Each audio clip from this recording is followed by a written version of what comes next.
Welcome back to Carlo Prusa MMA. I'm Carlo Prusa, and I'm with a special guest. He's a former UFC fighter. He's a former Bellator fighter. He's headlining XFC 50. He is Mr. Tim Johnson. Tim, we're only like 4 days out from your fight, taking on Darion Abbey, XFC 50 main event. Overall, how was the end of training camp for you? What was the mindset like right now? The mindset was to just get back in the cage, man. It's been a year since I've been in there, and my last fight in Bellator, that had a year gap in between there as well. And just kind of getting antsy to get going here. Um, and yeah, and there was some changes, not having a 2 or 3 fight contract, and Bellator getting bought out and all that. So we actually had to move back to the farm. So I've been training. My training's been a little different than what I've had to do the last few years. So what are you doing right now in this given moment of time? What are you in at the moment? I'm all in cattle right now. So I'm in a semi. Very cool. You've been at this game for a very long time, Tim. You've fought in front of huge crowds. You've fought on some of the best opponents on the world. How did you get your start in the world of mixed martial arts? I fell into it.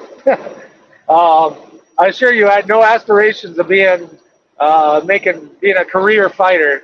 I got done wrestling in college, and a couple area heavyweights who were former wrestlers would get in MMA. So I got done with my collegiate career, and it was like, hey, we need some big bodies. Heavyweights are hard to come by. So you don't have to worry about fighting or anything. We just want to wrestle. And all right, so I went into wrestling. I'm like, I'm not going to fight. I think within 8 weeks of going in there and started training, I took my first professional fight. Mixed martial arts in the year 2024 is extremely culturally accepted. I mean, it is very mainstream. You've been at the game for a very long time. Do you by any chance have any fighting horror stories? Maybe your first couple of fights and smaller promotions, either amateur or professionally, maybe mystery opponents, unsafe fighting conditions, bad medicals, anything crazy? Not too bad. I guess everyone heard those stories. Overall, my experience has always kind of came out all right. I think there was one card I had like 4 or 5 opponent changes, that the regional level. And even that can happen on the upper level too. I think Bellator had a couple times, or UFC 2 times. I've had 2 opponent changes, and nothing, not horror story wise, nothing like that. Just your stuff that you're going to find at every fighting level, every fighting promotion. By the time you made your UFC debut, you were an 8-0 fighter at the time. Do you remember that phone call you got saying that you were able to fight in the UFC? I do, and I remember thinking, shit, I still don't even know how to throw a punch yet, but we'll go see what happens. So you fought some very good opponents throughout your career. Got to bring up one of your Bellator opponents, Mr. Fedor Emelianenko. A lot of people say the greatest of all times. The fight didn't go the way you wanted, but what was that experience like? Yeah, I definitely think definitely got a little soccer guide.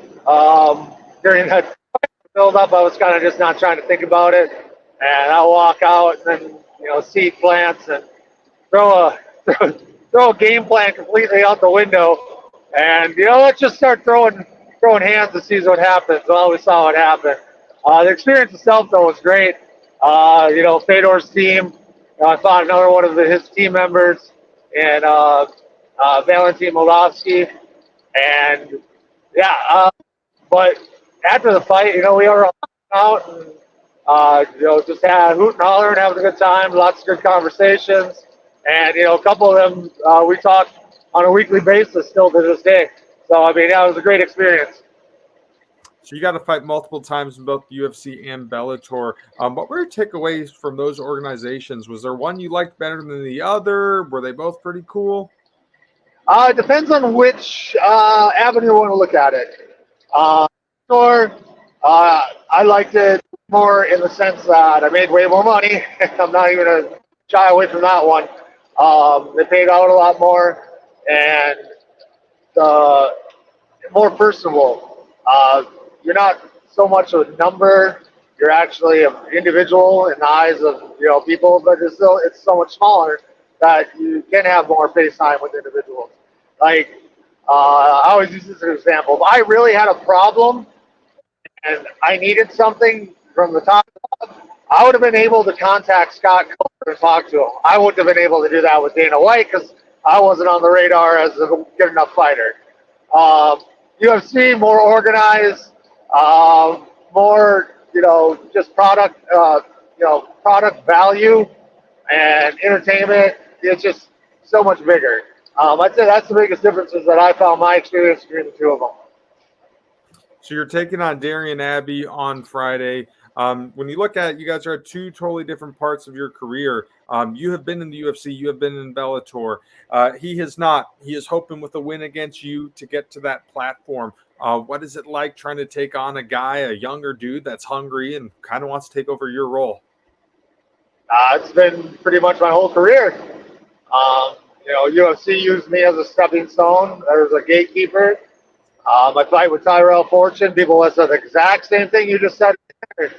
Yeah, you're getting up there in age. Yeah, you got this young undefeated kid. You don't have a chance. I think I was a 6-1 underdog that fight, which I'm like, okay, cool. That's why we fight. He's young. He's 30 years old, but in MMA world, he's still a kid.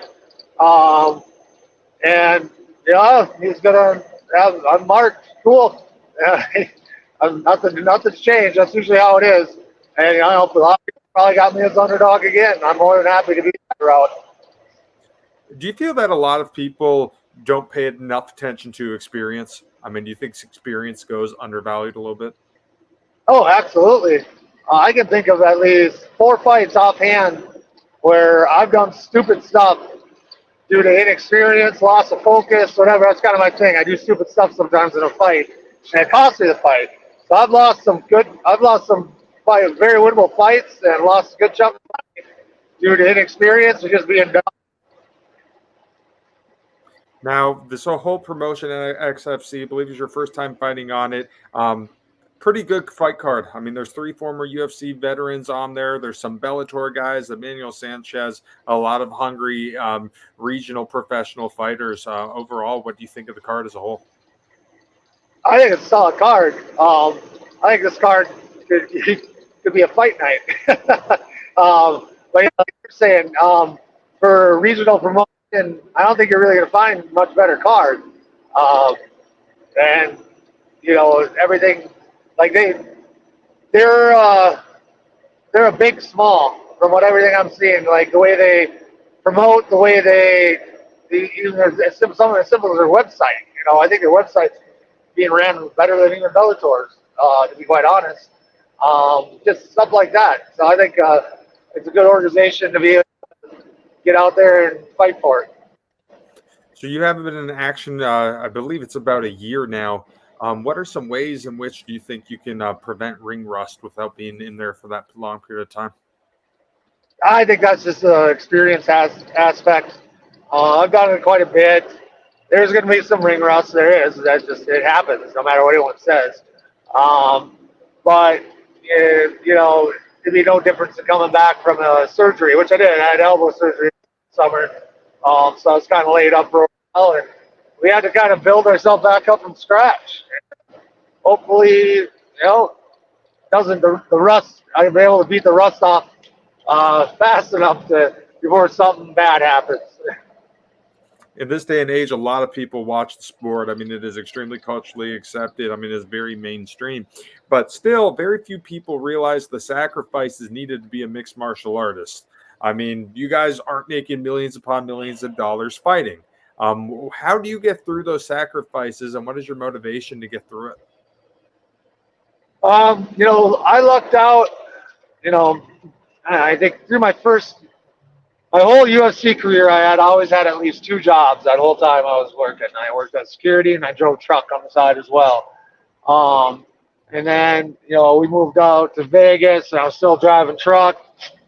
And, I got a pretty good little winning streak there that allowed me to just fight full time. And, that's extremely lucky. Most people can't do that. And, look at right now, I'm driving truck, got wife and kids at home, and trying to train. I moved out here in the boonies. It takes me an hour and a half one way to get to an MMA gym. So, I mean, that's 3 hours round trip right there. So, it's all kinds of challenges. But, it's just kind of, is the juice worth the squeeze,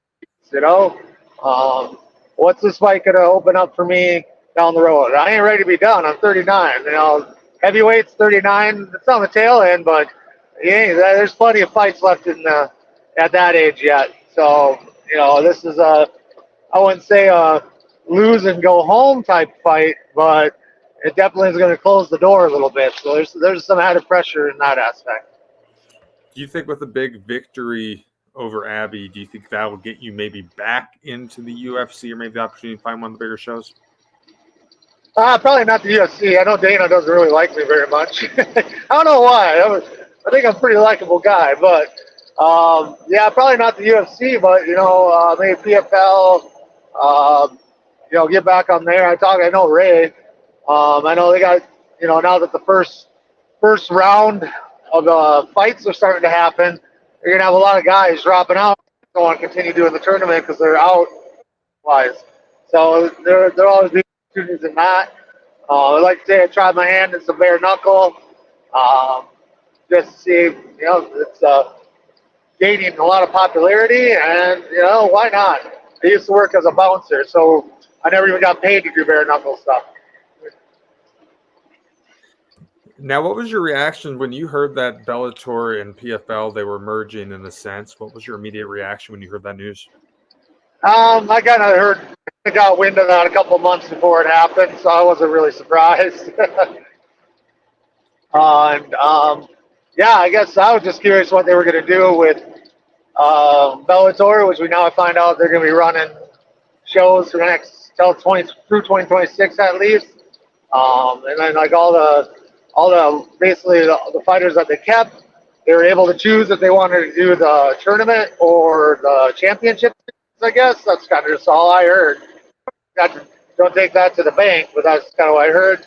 And I think there's some positives and minuses to it.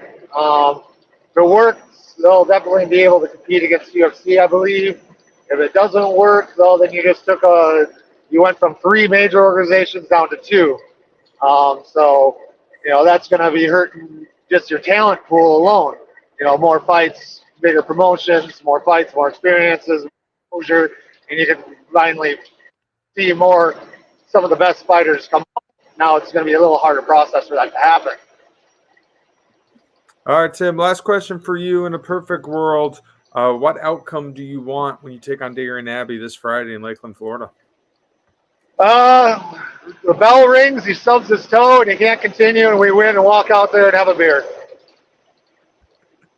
Well, if that does happen, that would be quite the prediction. Yep. Well, Tim, thank you very much for talking to me today. I wish you nothing but the best on Friday, my man. All right, thanks. Appreciate it.